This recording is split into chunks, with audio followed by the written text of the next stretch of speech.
Welcome. Today our lecture is on culture and preaching. In this lecture, we want to clarify what biblical preaching is and cultural preaching is. There is a difference. Then we want to guide you in accepting biblical culture as the norm and not any other culture as the norm, including our own culture. So we'll be talking about biblical culture, Western culture, non-Western culture, and then we'll form a synthesis of biblical worldview and culture, a synthesis of a biblical worldview and culture. And by synthesis, we mean a mixing together. What is culture? Culture is about people. Where do people live? Do they live in northern Canada or do they live in Florida? What type of temperature they live in? What type of jobs do they have? Do they make much money? Or they make just enough money to buy food? What type of jobs do they have? What is their social and economic standing? Do they have disposable income? What type of dress do they wear? Do the women wear dresses or saris? What language do they speak? Are children forced? Do they live in a nuclear family, extended family, or are children asked to leave home at 18 years old? Are these families individualistic or corporate? What type of music does people listen to? Do they listen to reggae music, classical music, gospel music, contemporary music, cultural music? What type of music? What is their view of marriage? Do people live together before they get married? Or does people get married and then get intimate? Is divorce common or common law common or marriage common? What is common? And how do you celebrate your holidays? Do you take long, extensive holidays, or you stay home when you have a few days off and walk around the house? Do you sleep 8 hours a night, or do you sleep 3 hours a night, or do you sleep 12 hours a night? What is your sleeping pattern? What is the education of people that you are speaking to? Are they working class people? Are they farmers? Are they middle class people? Are they educated people with their degrees? Is it a university town you are preaching in, or is it a small town? And what type of worldview does people have? Do they believe in a spirit worldview and a physical worldview? Or do they believe in a physical worldview alone of logic? What type of God do they believe in, or gods? Do they believe in one God, or do they believe in many gods?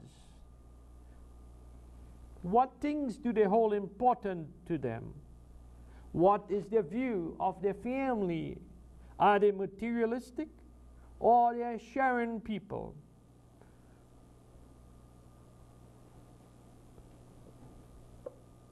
What things do they love, and what things they are afraid of? How do they spend their spare time? Do they spend their spare time with the children, or looking at television, or playing pool, or something of the sort?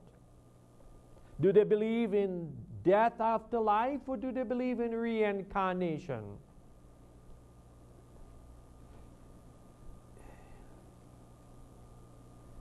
I am not a sociologist, but I have observed people and I have an understanding of what the Bible is talking about as it pertains to preaching, and this is what I am focusing on. When I am speaking, I am not speaking as someone who live in Winnipeg, Canada, but I am thinking of cross-cultural communication. I am thinking of communication as a whole, as the world as a whole, and looking at it. I'm thinking of biblical culture, and I'm thinking of what the world has to say. First of all, we want to look at what biblical culture is. The Bible not only is about God, but has a particular geographical location where it is written. And that, some people can say, make up culture, and we should only take the principles that are applied to us in our culture. That is a valid point. But I also believe that there is a culture in the Bible that determines the way we look at the world, and that is particularly what we want to look at as it influences preaching.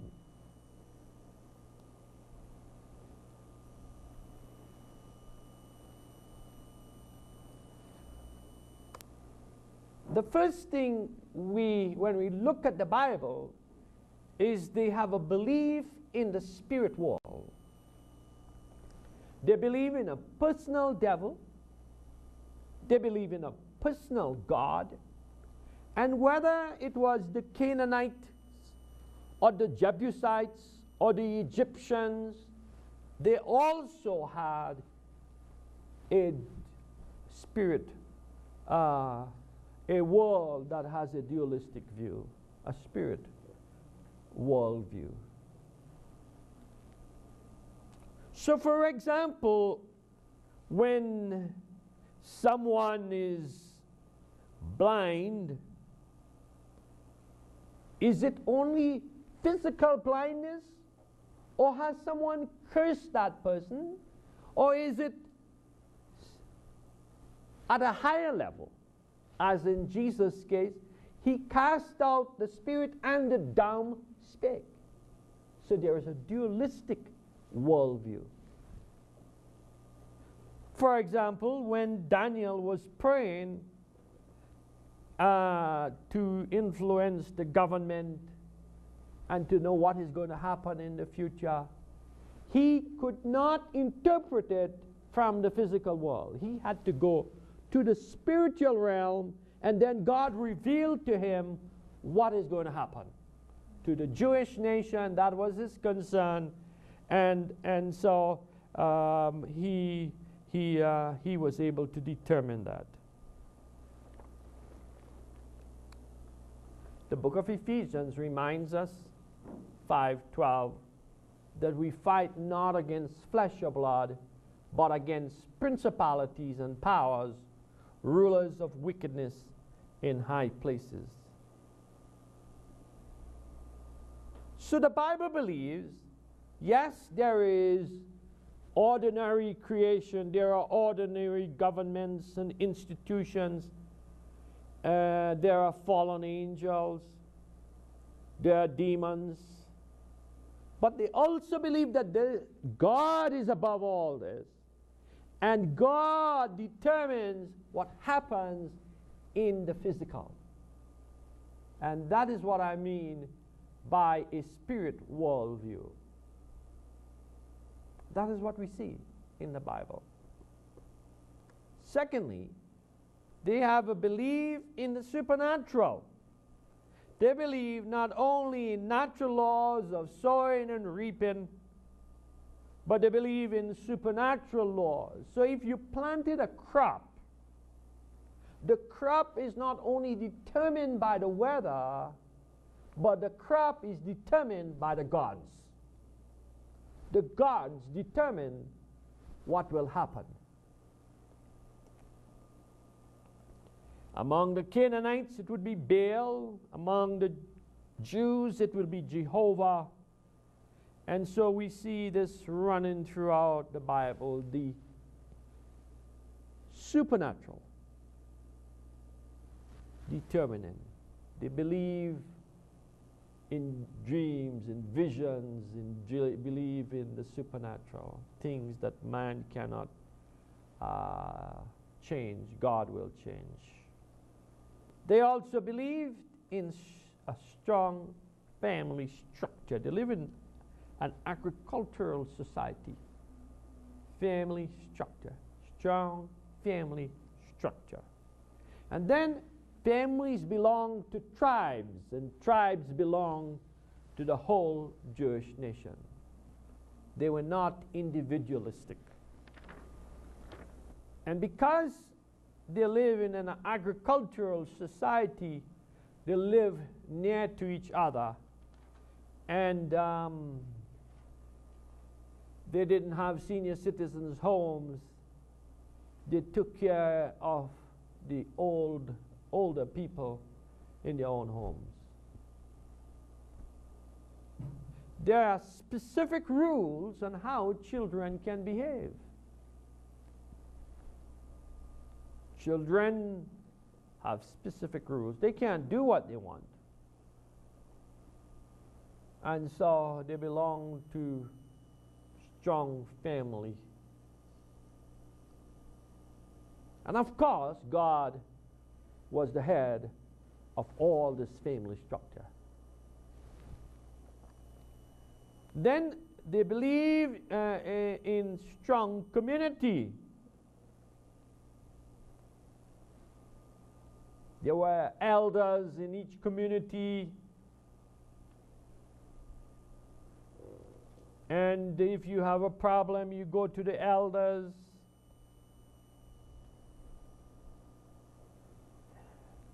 They were chosen by God. And throughout the Bible, there is a difference between God's people and the Gentiles. In our case, God's people and the non-Christian. Strong structure.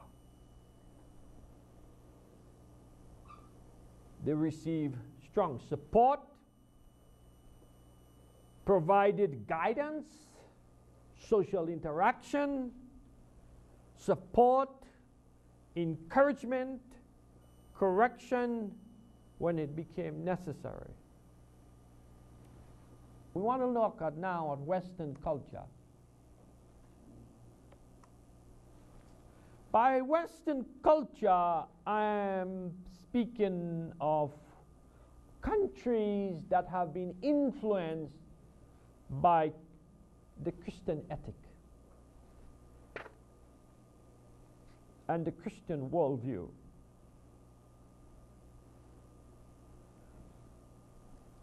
Although in Western countries they might not be practicing Christians, they are culturally Christians by their thinking. The first dominant philosophy of Western society is me, myself, and I. I read a book by that title, and somebody said, when history is written about Western society, probably 50 years from now, it will just describe it under one word: I. Democracy as a system, as a political system in the West, has created wealth and prosperity and the protection of the wealth of the individual. But what it has not done is to provide a cooperative family structure. So it is very individualistic, and it has many bad side effects.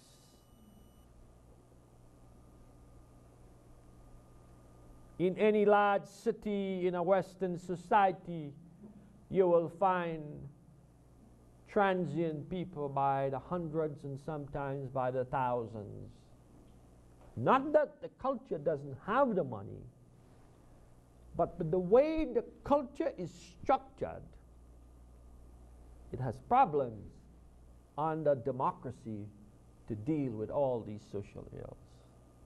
So the individual right becomes the dominant right over the majority.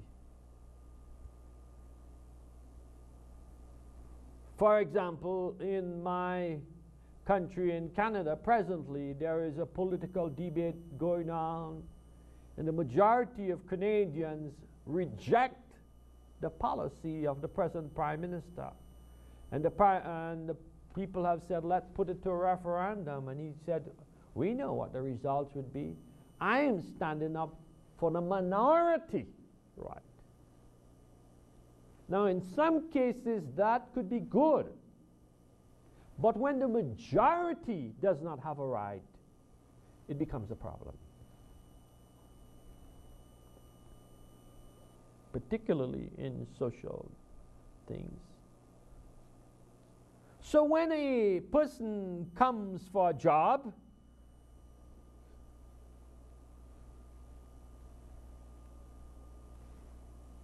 the first question that is asked is, what is in it for me?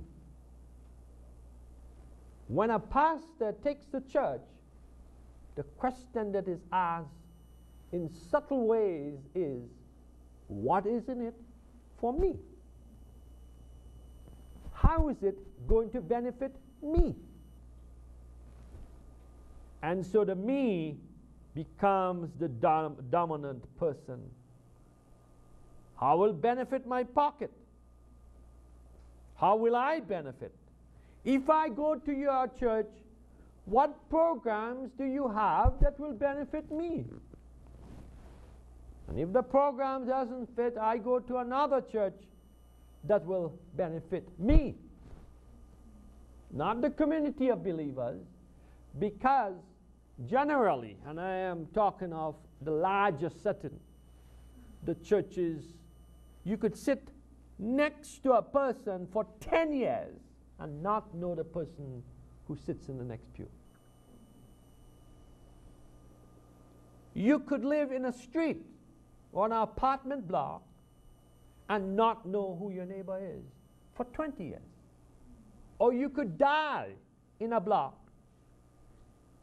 and your remains could drip 3 floors down until somebody realized that something went wrong in that apartment.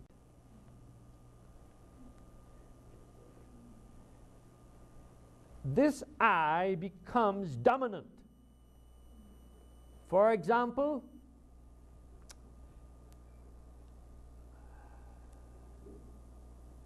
divorce is up to 75% in some communities. An average would be 50%. Well, I'm not in love anymore. I saw another woman, or I saw another man, or we can't get together, or whatever, we're not just getting along. Let's just, separate. And the loser are the children. And so you have a very hurting, confused, depressed, fragmented society. And I'm not saying that there are not legitimate cases for divorce. There are very legitimate cases. But I wonder, at the cost of the children, if it's always the best thing. And may I say that the divorce rate is no different among the clergy. Did you hear what I say? The second dominant philosophy of Western society is secularism, materialism, and humanism. Secularism is living one's life absent from God and the church. The Ten Commandments was recently taken out from one court. No prayer in the school, but sex education is taught as a compulsory course.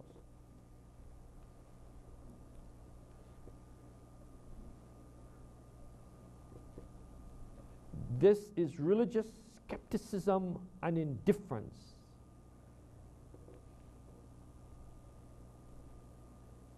It is the view that religious consideration should be excluded from all civil and public education.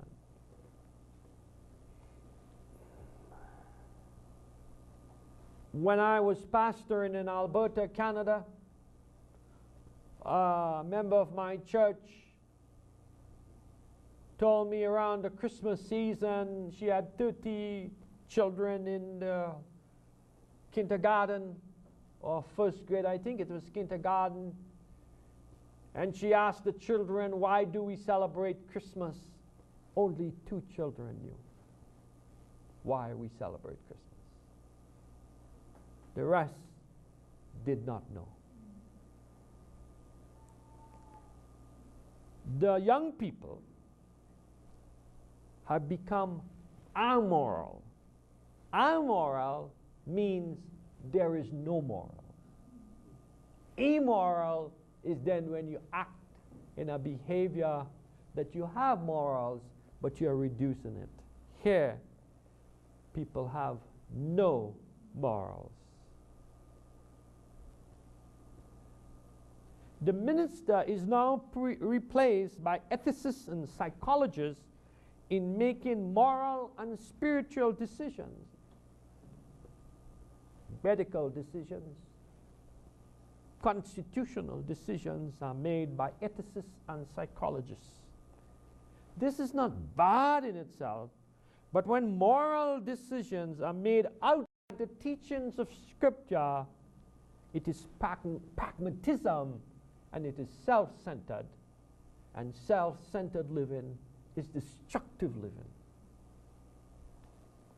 Materialism is the theory that the physical well-being and worldly possession constitute the greatest good and the highest value in life.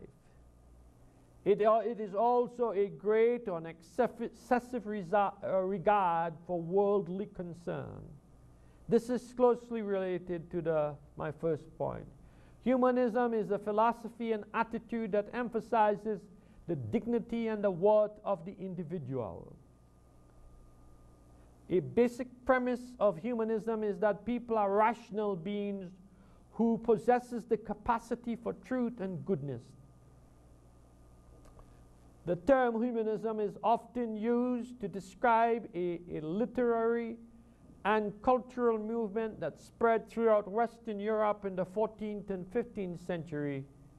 This renaissance of Greek and Roman studies emphasized the value of the classics for their sakes rather than the relevance to Christianity.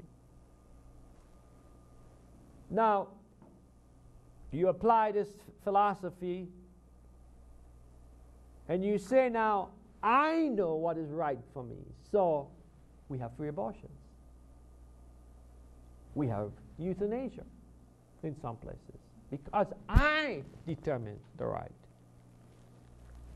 I am the highest good.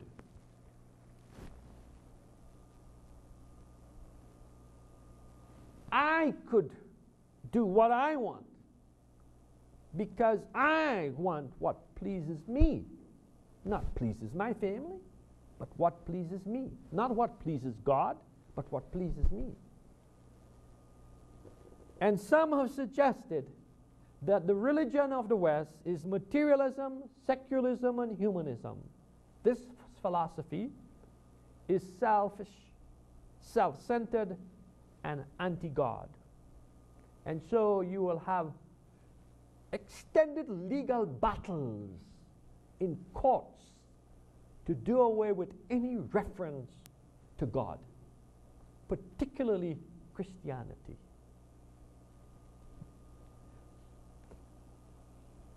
I have a friend who studied with me from England when I was at Westminster and he called the television station to complain in England that they were belittling Jesus, and he got nowhere. A Muslim called, because he's a minority, and he said Jesus is one of our prophets. They canceled the show.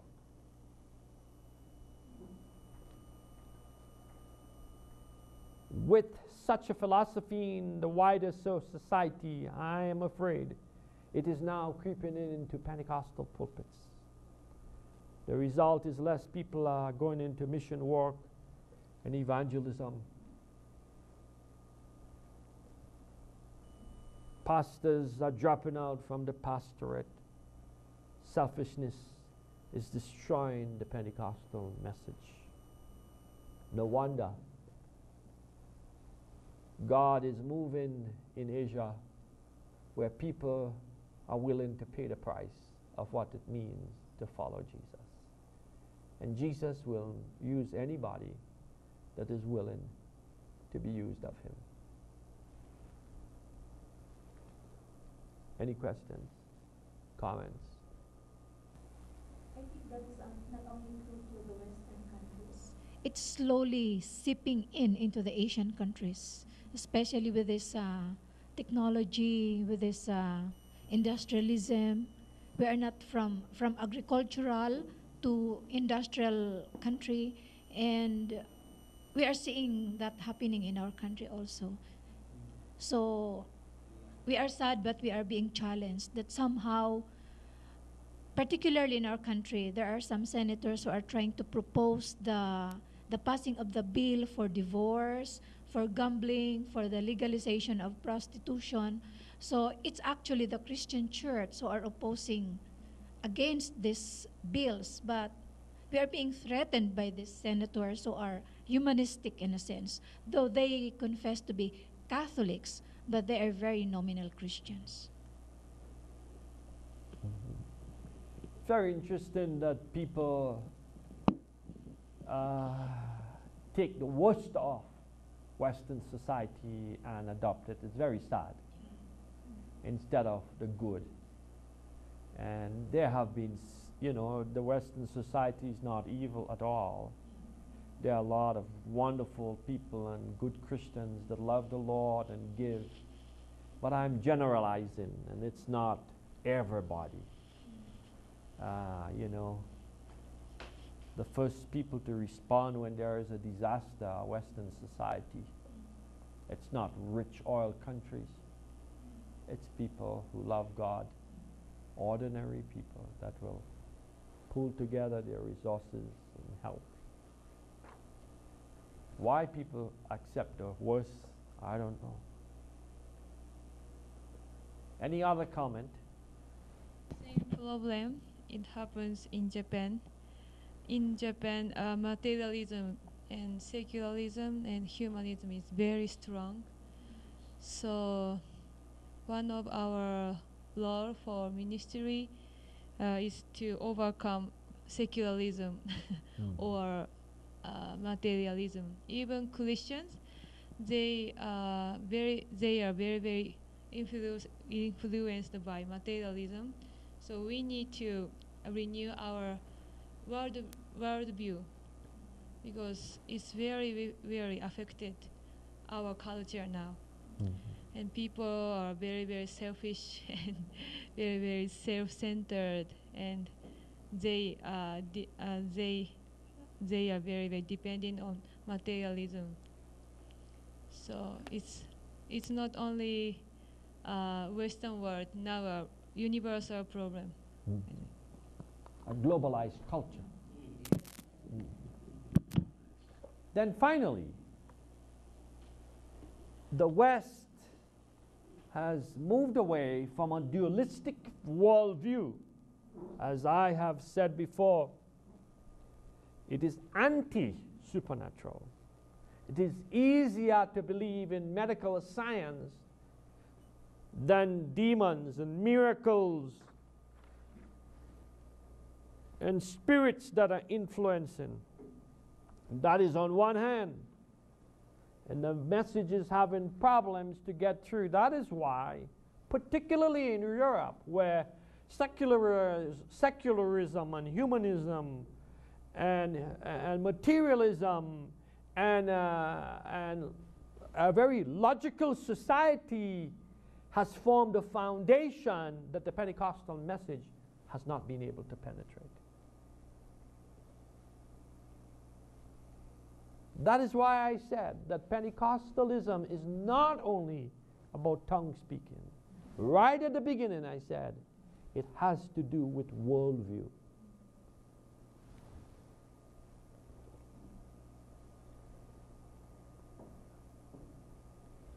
Pastors are not fasting as they used to.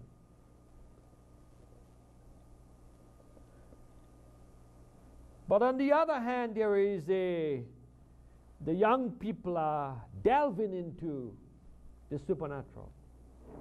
As I mentioned, demonology, Satan worship, Eastern religion, Buddhism.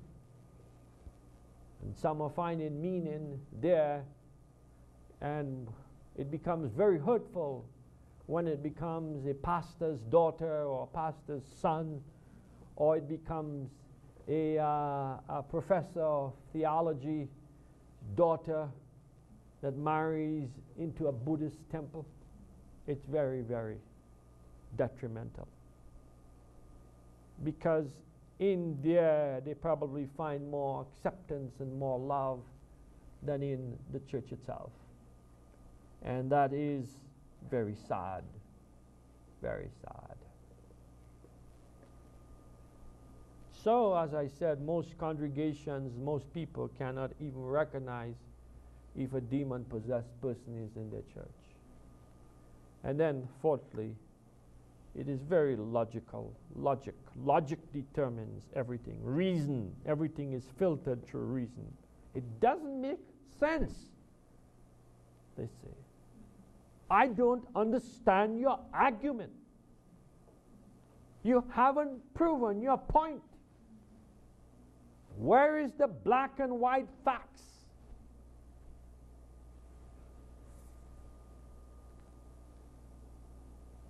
So underneath it is a Eurocentric interpretation of the world, an Aristotelian logic that is underneath it. The preaching that you hear tickles the ears, as Paul tells us. It is earthly, it is reasonable, it is entertaining, but it is short on the power of God. Not everywhere, but Paul tells us, my preaching came in demonstration of the power of God.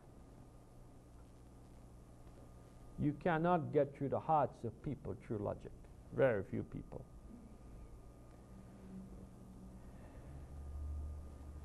And as I have mentioned before, Pentecostal preaching historically has always have preached narrative preaching where it moves people to the altar and to receive what God has for us. In the West, it's easier to believe in medical science and the proof of miracles. So if a miracle occurs, the doctors will say, we do not have an explanation yet. Another way to say, we don't believe what you're talking about. God doesn't answer prayer. You heard about the report that someone did a scientific blind study according to the rules of science, and they found that prayer works in hospitals. And we didn't have to have a blind study to find that out. We do know that our God answers prayer. Let's look at a non-Western culture. Non-Western culture, I mean people who do not live in the West and who are not influenced by by Christianity.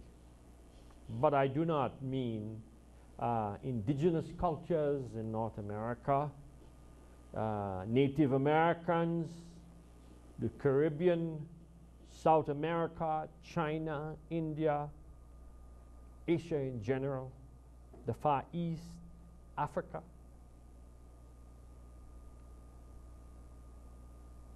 I have identified 4 belief systems. First of all, they have a similar worldview to the Bible. They believe in a personal devil or God. You go to the Buddhists, and they will tell you that it's the gods who determine what happens. You go among people who are animists, and they will tell you the gods determine the crops. If someone gets sick, they might say it is a curse. When someone in a multi-billion-dollar building, they consult a priest to determine which is the right day to build, what is the right number, and on you go. They believe then that the spirit world determines the physical world.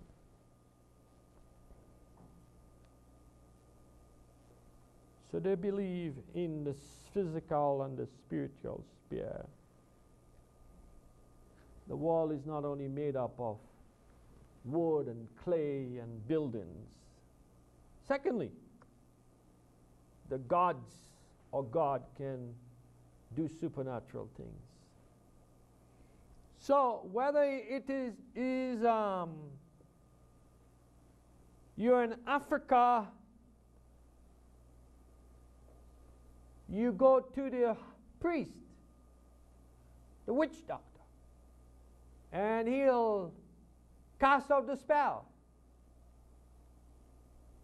They believe in miracles and dreams and visions and curses.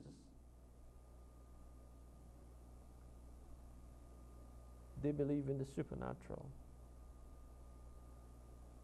So it's not strange to them, the supernatural.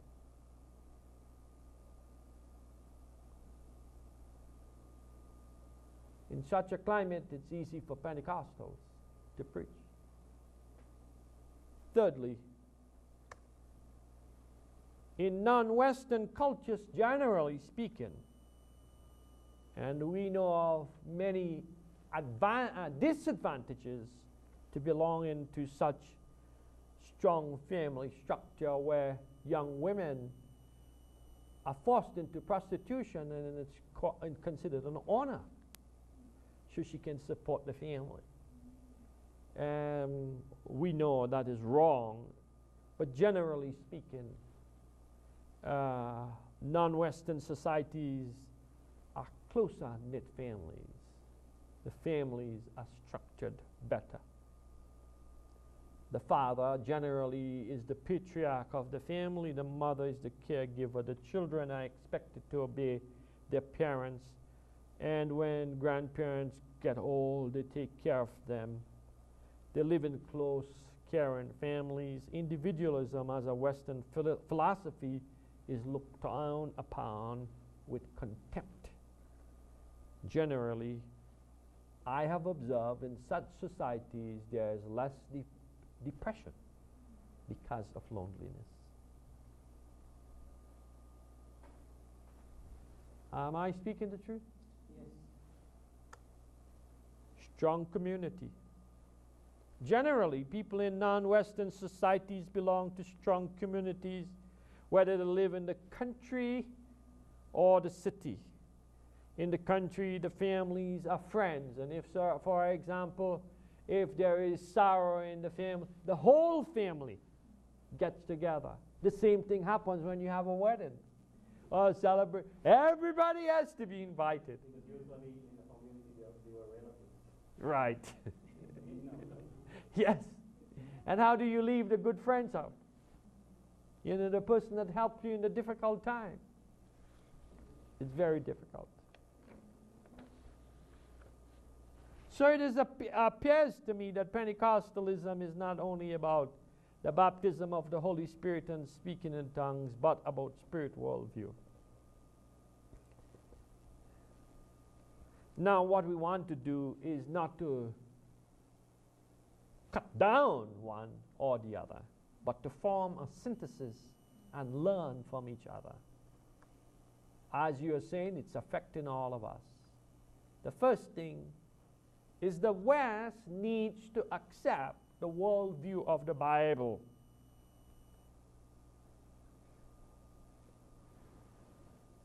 They need to reject secularism and humanism. They need to start teaching and preaching about dreams and visions. They need to talk about miracles and fasting and prayer.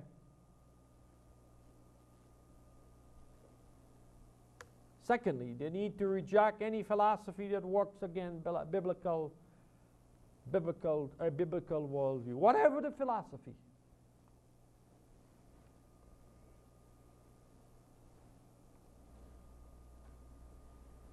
And we can only contradict this, as somebody said, by continual, preaching our emphasis, the second coming of Christ, the baptism of the Holy Spirit, signs, wonders, and miracles, spiritual warfare, evangelism, but also balance in it.